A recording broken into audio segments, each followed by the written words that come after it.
Assalamualaikum warahmatullahi wabarakatuh. Perkenalkan, nama saya Dinda Safira, saya dari kelompok 1 pada mata kuliah Pengantar Ekonomi dan Bisnis yang diampu oleh Ibu Nadia Rista MPD. Pada kesempatan kali ini, saya ingin menjelaskan salah satu materi yang ada pada kelompok saya, yaitu sistem ekonomi di Indonesia. Dan di sini saya akan menjelaskan 2 poin pada materi tersebut, yaitu bagian pengertian dan sistem-sistem ekonomi. Baik, langsung saja ke dalam materi. Di sini ada pengertian menurut Dr. Esther Kembal, SPMSI. Sistem ekonomi adalah suatu cara untuk mengatur dan mengorganisasi segala aktivitas ekonomi dalam masyarakat, baik yang dilakukan oleh pemerintah atau swasta, berdasarkan prinsip tertentu dalam rangka mencapai kemakmuran dan kesejahteraan. Dan sistem ekonomi ini terdapat nilai-nilai dasar dan yang bersifat ideologis. Nilai-nilai dasar sangat penting. Di atas nilai-nilai dasar itulah dibangun sistem ekonomi. Tanpa landasan ideologis, sistem ekonomi akan kehilangan rohnya, kehilangan jati dirinya, dan berubah menjadi pedoman yang bersifat teknis dan teoritis. Dan sedangkan menurut Dumairi pada tahun 1996, sistem ekonomi adalah suatu sistem yang mengatur serta menjalin hubungan ekonomi antar manusia dan seperangkat kelembagaan dalam suatu tatanan kehidupan. Di sini juga ada sistem-sistem ekonomi. Nah, sistem ekonomi itu sebagai solusi dari permasalahan ekonomi yang terjadi dapat dibagikan menjadi 4, yaitu ada sistem ekonomi tradisional, sistem ekonomi pasar atau liberal, bisa disebut juga bebas, dan ada sistem ekonomi komando atau terpusat, dan yang terakhir ada sistem ekonomi campuran. Yang pertama tadi ada sistem ekonomi tradisional. Sistem ekonomi tradisional itu merupakan sistem ekonomi yang diterapkan oleh masyarakat tradisional secara turun-temurun dengan hanya mengandalkan alam dan tenaga kerja. Adapun ciri-ciri sistem ekonomi tradisional adalah teknik produksi yang dipelajari secara turun-temurun bersifat sederhana, hanya sedikit menggunakan modal, dan pertukaran dilakukan dengan sistem barter. Yang kedua ada sistem ekonomi pasar atau liberal, bisa disebut juga bebas. Sistem ekonomi pasar adalah suatu sistem ekonomi di mana seluruh kegiatan ekonomi mulai produksi, distribusi, dan konsumsi diserahkan sepenuhnya kepada mekanisme pasar. Adapun ciri-cirinya itu, yang pertama, setiap orang bebas memiliki barang termasuk barang modal, dan yang kedua, setiap orang bebas menggunakan barang dan jasa yang dimilikinya. Dan yang ketiga, aktivitas ekonomi ditujukan untuk memperoleh laba. Ketiga, ada sistem ekonomi komando atau terpusat. Sistem ekonomi komando atau terpusat adalah sistem ekonomi di mana peran pemerintah sangat dominan berpengaruh dalam mengendalikan perekonomian. Adapun ciri-cirinya itu semua alat dan sumber-sumber itu dikuasai oleh pemerintah. Dan yang kedua, hak milik perorangan tidak diakui, dan yang ketiga, kebijakan perekonomian diatur sepenuhnya oleh pemerintah.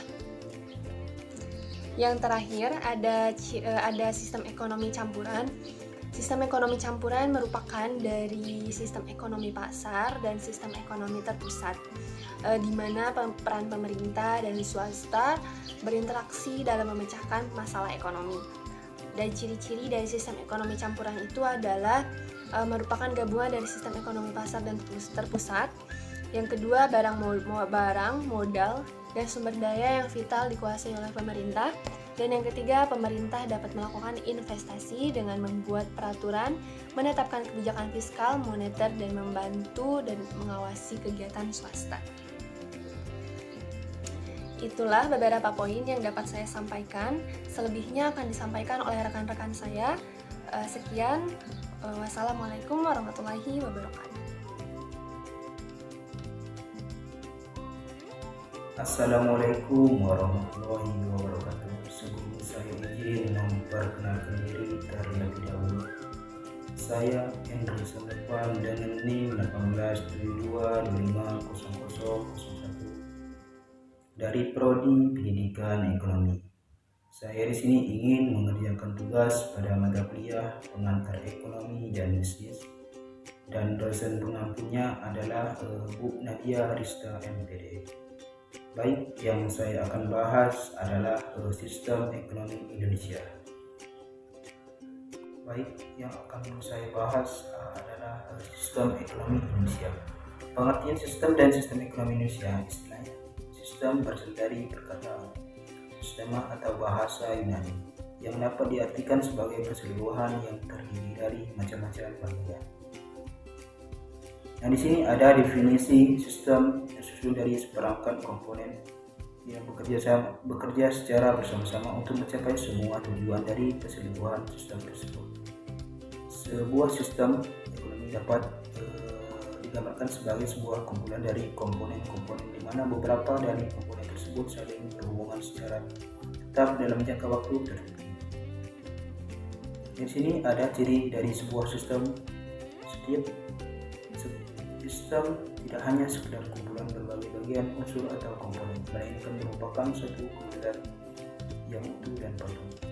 Setiap sistem ekonomi melakukan kegiatan atau proses mengubah masukan menjadi barang. Nah, di sini ada 5 unsur dari sistem ekonomi Indonesia. Dan yang pertama, elemen-elemen. Dan yang kedua, fungsi elemen. Dan yang ketiga, hubungan antar elemen. Dan yang keempat, peranata atau institusi. Dan yang kelima, tujuan sistem. Dan yang pertama, elemen-elemen dalam sistem ekonomi Indonesia. A. Unit ekonomi seperti rumah tangga, perusahaan, serikat buruh, instansi pemerintah, dan lembaga-lembaga lain yang berkaitan dengan kegiatan ekonomi. B. Pelaku-pelaku ekonomi seperti konsumen, produsen, buruh, investor, dan pejabat-pejabat yang terkait. C. Lingkungan sumber daya alam atau SDA, dan sumber daya manusia atau SDM, sumber daya kapital atau SDK, sumber daya teknologi atau SDK. Di sini ada fungsi elemen sistem ekonomi Indonesia. Fungsi-fungsi yang harus dijalankan selama berlangsungnya proses kegiatan ekonomi Indonesia seperti yang pertama fungsi produksi, yang kedua konsumsi distribusi, dan yang ketiga investasi, dan yang keempat regulasi. Regulasi hasil dari kegiatan ekonomi dapat sangat itu tergantung bagaimana elemen-elemen sistem ekonomi tersebut menjalankan fungsinya. Dan yang di sini ada hubungan antara elemen sistem ekonomi. Dan yang pertama, unit ekonomi, pelaku ekonomi, SDA, SDM yang berhubungan satu sama lain dalam suatu pola hubungan tertentu sehingga menimbulkan proses kegiatan ekonomi. Dan yang kedua, proses kegiatan ekonomi bisa berlangsung secara efisien atau produktif. Kurang produktif karena perbedaan dalam menjalankan fungsi elemen dan pola hubungan elemen. Dan di sini ada peranata atau institusi ekonomi Indonesia. Mekanisme yang mengendalikan proses kegiatan ekonomi itu disebut peranata atau institusi ekonomi yang terdiri dari. Dan yang pertama, norma hidup seperti norma agama, adat istiadat, tradisi, etika, profesi. Dan yang kedua, peraturan hidup seperti konstitusi atau undang-undang, peraturan pemerintah atau PP, peraturan daerah atau perda, putusan presiden, surat keputusan atau surat edaran, pejabat resmi, perjanjian bilateral atau internasional. Dan yang ketiga, paham hidup seperti pandangan hidup, cara hidup, ideologi. Dan yang di sini ada tujuan sistem ekonomi. Tujuan sistem ekonomi suatu negara umumnya meliputi 4 tugas pokok. Dan yang pertama, menentukan apa, berapa banyak, dan bagaimana produk-produk dan jasa-jasa yang dibutuhkan akan dihasilkan.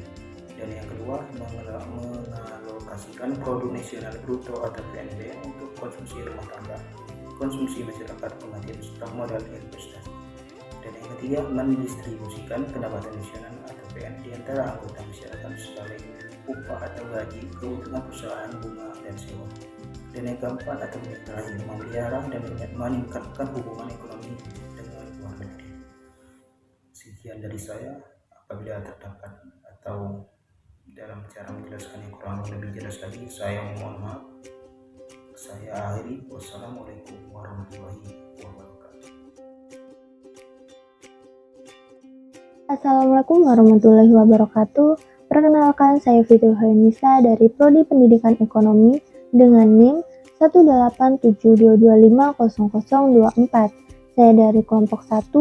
Saya ingin membahas materi UAS dari mata kuliah Pengantar Ekonomi dan Bisnis yang diampu oleh dosen Ibu Nadia Rista, MPDE. Dan untuk materinya yaitu pertumbuhan dan perubahan struktur ekonomi. Apa sih itu pertumbuhan ekonomi? Pertumbuhan ekonomi adalah proses perubahan kondisi ekonomi suatu negara secara berkelanjutan dan mengarah pada kondisi yang lebih baik untuk jangka waktu tertentu. Di dalam pertumbuhan ekonomi ini terbagi menjadi 3 teori. Yang pertama ada teori klasik, yang kedua teori neoklasik, dan yang ketiga teori neokeynesian. Yang pertama teori klasik. Teori klasik ini adalah pembangunan ekonomi yang dilandasi oleh sistem liberal. Dan di dalam teori klasik ini terbagi lagi menjadi 4 teori. Yang pertama, teori pertumbuhan Adam Smith. Yang kedua, teori pertumbuhan David Ricardo. Yang ketiga, teori pertumbuhan Thomas Robert Malthus. Dan yang keempat, teori Marx. Dan teori neoklasik adalah teori yang didasarkan pada kritik atas kelemahan-kelemahan atau penyempurnaan pada pandangan atau asumsi dari teori klasik. Dan di dalam teori neoklasik ini terbagi lagi menjadi 5 teori. Yang pertama, teori pertumbuhan Lewis. Yang kedua, teori pertumbuhan Paul Albaran. Yang ketiga, teori ketergantungan neokolonial. Dan yang keempat, teori pertumbuhan W.W. Rostow. Dan yang kelima, teori pertumbuhan Solow. Dan yang terakhir, teori neokeynesian, yaitu membahas tentang mengenai keseimbangan pertumbuhan ekonomi. Dan perubahan struktur ekonomi adalah suatu rangkaian pertumbuhan yang saling terkait dengan komposisi permintaan agregat, perdagangan luar negeri atau ekspor dan impor. Nah, di dalam perubahan struktur ekonomi ini terbagi menjadi 2 teori. Yang pertama, teori Arthur Lewis atau teori migrasi. Nah, di sini membahas proses pembangunan ekonomi yang terjadi maupun di perkotaan maupun di perdesaan. Dan yang kedua ada teori Horace Chenere atau teori transformasi struktural. Nah, di sini membahas proses transformasi struktural, pola perubahan permintaan domestik ke arah output industri, dan perubahan pandangan luar negeri. Saya Siti Nurhanifa ingin membahas materi UAS saya yang berjudul Jenis Krisis Ekonomi dan Jalur Transmisi Dampaknya. Perubahan ekonomi dapat menjelma menjadi krisis ekonomi. Krisis ekonomi mempunyai 2 sifat yang berbeda. Yang pertama yaitu krisis ekonomi yang terjadi secara tiba-tiba atau mendadak. Dan yang kedua, krisis ekonomi yang sifatnya tidak mendadak. Nah, yang pertama yaitu krisis ekonomi yang terjadi secara tiba-tiba atau mendadak, muncul tanpa ada tanda-tanda sebelumnya. Misalnya, kenaikan harga minyak internasional atau pasar internasional yang dilakukan oleh OPEC, organisasi negara yang mengekspor minyak bumi, sebagai reaksi keras dari negara-negara barat terutama Amerika Serikat dan Eropa Barat atau negara barat yang terlibat perang dengan negara Arab. Sedangkan untuk Indonesia sendiri yang saat ini masih menjadi salah satu negara negara yang mengekspor minyak di dunia. Dengan peristiwa tersebut menjadi keuntungan besar bagi pemerintah atau pemasukan yang tak terduga. Penjelasan yang kedua, krisis ekonomi yang sifatnya tidak mendadak melainkan melalui proses yang panjangnya seperti krisis ekonomi pada tahun 2008 sampai 2009. Krisis ekonomi ini bisa berasal dari dalam wilayah atau luar wilayah. Contoh yang berasal dari dalam wilayah, penurunan produksi. Contoh yang berasal dari luar wilayah adalah krisis ekonomi global. Sebagai contoh, negara adidaya yang memegang kendali ekonomi pasar dunia mengalami keruntuhan besar di sektor ekonominya. Krisis ekonomi global diawali pada tanggal 15 September 2008 yang menjadi catatan sejarah perekonomian Amerika Serikat dengan bangkrutnya Lehman Brothers yang merupakan salah satu perusahaan investasi atau bank keuangan senior Amerika Serikat. Itulah awal dari krisis keuangan di negara yang menganut sistem kapasitas tanpa batas. Jenis-jenis krisis ekonomi dan jalur transmisi dampaknya yang pertama yaitu berasal dari sumber krisis internal dan 3 jenis yaitu krisis produksi, krisis perbankan, dan krisis nilai tukar. Yang kedua yang berasal dari sumber eksternal yaitu krisis perdagangan dan krisis modal. Yang pertama, krisis produksi adalah krisis ekonomi yang bersumber dari dalam negeri, bisa berupa penurunan produksi domestik dan jalur transmisi yang berdampak pada krisis produksi yaitu terhadap kemiskinan adalah perubahan-perubahan dalam harga, pengurangan produksi yang berdampak pada taraf hidup petani lewat jalur rumah tangga dengan naiknya harga lewat jalur produsen. Kalau kontribusi produknya bisa memicu inflasi, malah bisa memberikan dampak yang lebih luas. Yang kedua, krisis perbankan yang berdampak langsung dari efek krisis perbankan adalah kesempatan kerja tersebut dan selanjutnya bisa berdampak pada perusahaan-perusahaan. Dampak dari jalur transmisi dari krisis perbankan yaitu kurang kuat, maka bisa membuat bank bangkrut dan langsung berdampak pada kesempatan kerja dan pendapatan rumah tangga atau kesulitan sumber pembiayaan perusahaan atau harga barang melonjak tinggi, investasinya menurun.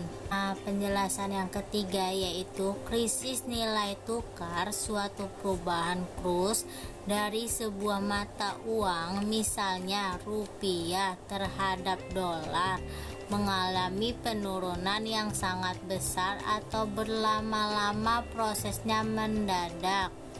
Berdampak dari krisis nilai tukar dari jalur-jalur transmisi yaitu yang pertama terhadap impor dan berlanjut terhadap ekspor.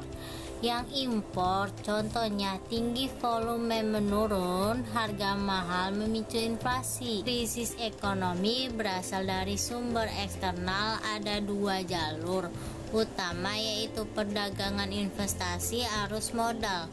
Di jalur perdagangan terbagi menjadi 2, ekspor dan impor. Krisis perdagangan yaitu sumber krisis eksternal di aspek ekspor dan dampak perdagangan, jalur transmisinya. Yang pertama yaitu harga perdagangan turun, yang kedua permintaan dunia turun drastis. Penurunan ekspor akan berdampak ganda dalam negeri. Ketika harga karet dan harga biji sawit dunia merosot tahun 1980-an dan tahun 2008 atau 2009, ekonomi Indonesia terganggu.